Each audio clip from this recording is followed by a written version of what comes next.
शैलेशदयापात्रं विभक्त्यादिगुणानवं तीन्द्रप्रवणं वन्दे रम्यजामातरं ஆழ்வார் திருவடிகளே சரணம் பெருமானார் திருவடிகளே शरणम जीयर திருவடிகளே शरणम।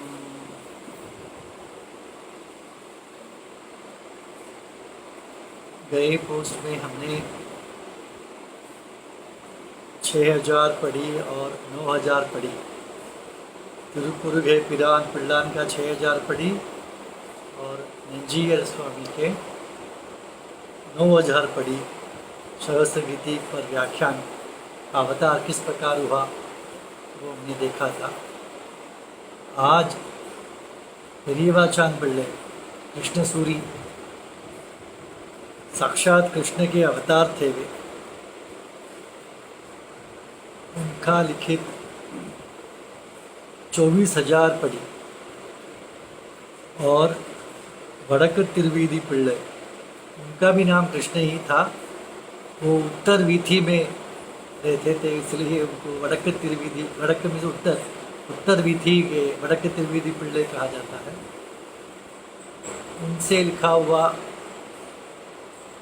36,000 पढ़ी आपका व्याख्यान सहस्त्र गीति पर व्याख्यान किस प्रकार अवतरित हुआ वो अब देखेंगे। नंबिल्ले या कलिध्वंस कलिवैरी दास, नंबिल्ले को कलिवैरी दास कहते हैं। तो उन्होंने कृष्ण सूरी को बुलाया और कहा कि और उनको 9000 नंजीयर का 9000 पढ़ी सुनाया। उसके साथ और अर्थ जोड़कर उनको सुनाया और वे भी रोज़ जो अर्थ सुने थे उसको लिखते थे। जब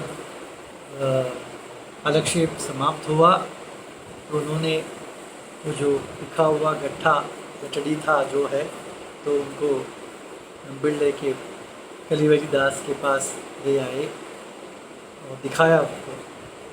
वो देखकर बहुत प्रसन्न हुए और कहा कि इसका और अनेक प्रत निकालो। प्रत means xerox copy, not xerox copies. उस समय उनको लिखना पड़ता था, प्रत ही बोलते लगता है। अनेक प्रत 4-5 प्रत निकालने को कहा और इसका प्रचार करने को कहा। एक दिन कलिवैरी दास जी ने वड़क तिरुवीधि पिल्ले और माधवाचार्य इन दोनों को बुलाया और कहा कि मैं आपको नंजीयर का 9000 पढ़ी सुनाता हूँ।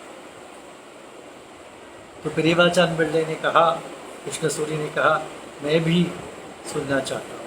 तो बढ़िया है, आ जाओ। तीनों को वो सुना रहे थे।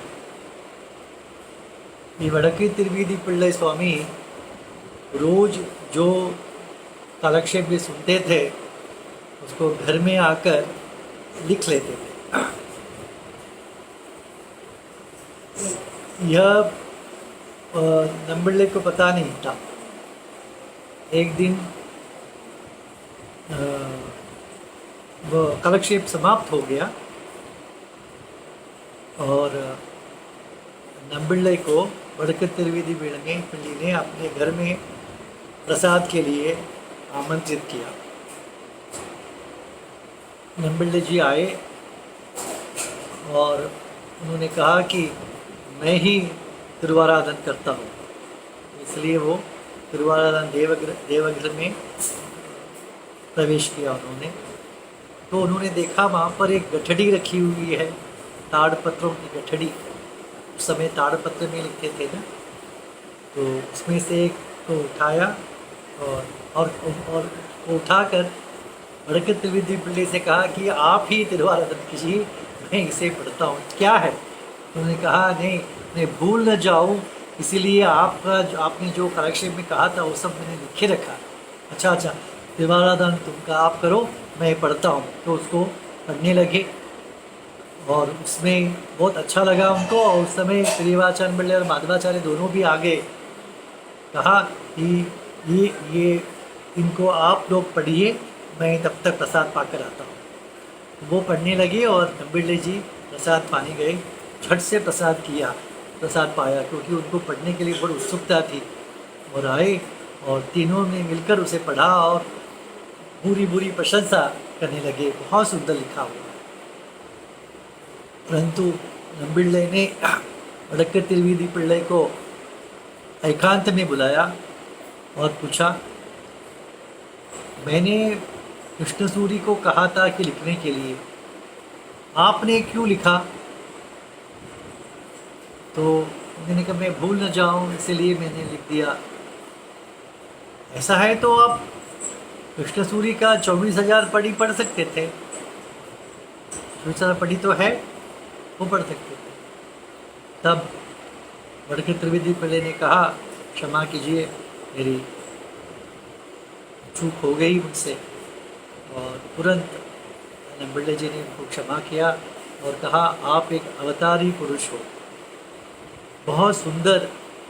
मैंने जो कहा था उसमें एक च तू भी आपने उसमें जोड़ा नहीं है। जैसा मैंने कहा वैसा ही आपने लिखा है, बहुत सुंदर है।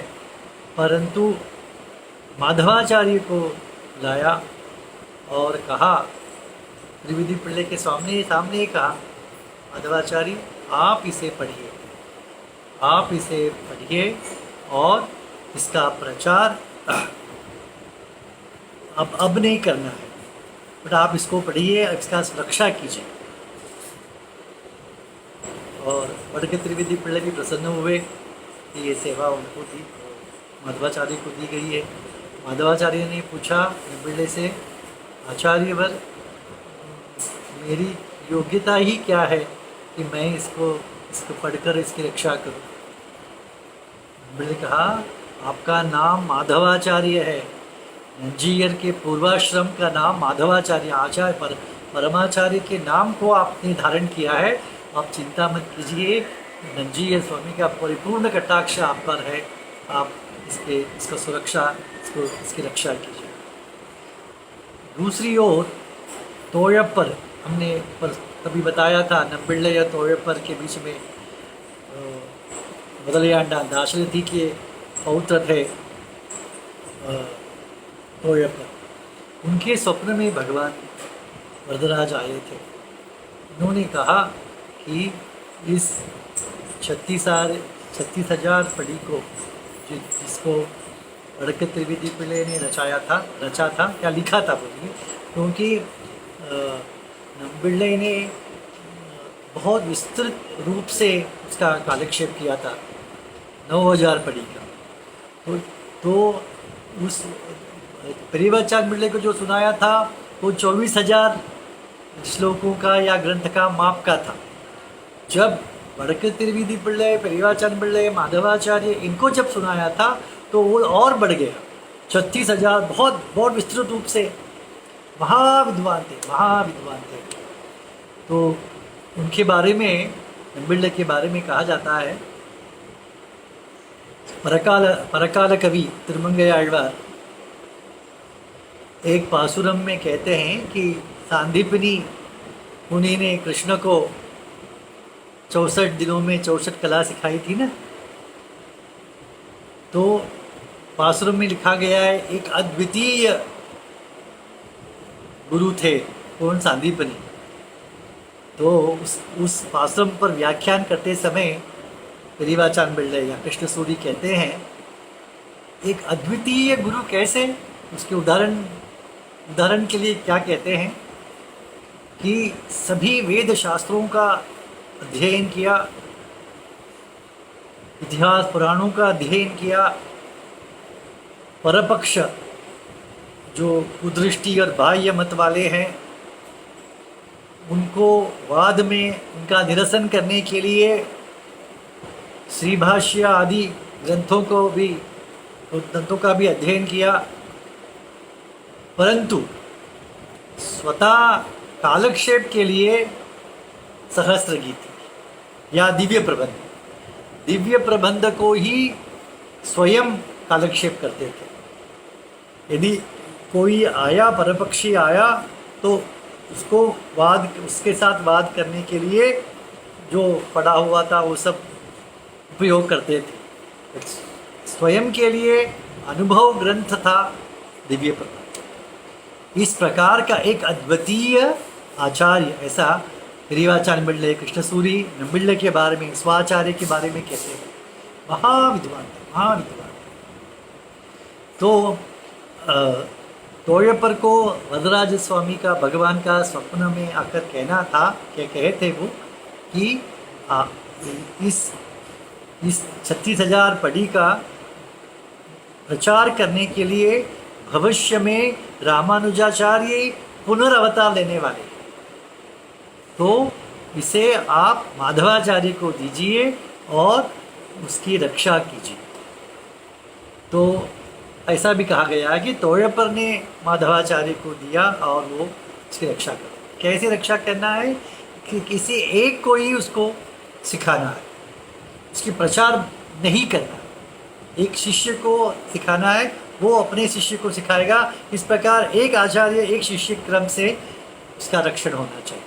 और जब रामानुजाचार्य का पुनर्अवतार होगा तो उस महानुभाव के हाथ में इसे सौंप देना चाहिए। तो इस प्रकार से इसका रक्षण हो रहा था। और माधवाचार्य ने अपने पुत्र को ये सिखाया। इस प्रकार रक्षण होते हुए श्री वरवर मुनि के हाथ में ये पहुंचने वाला है।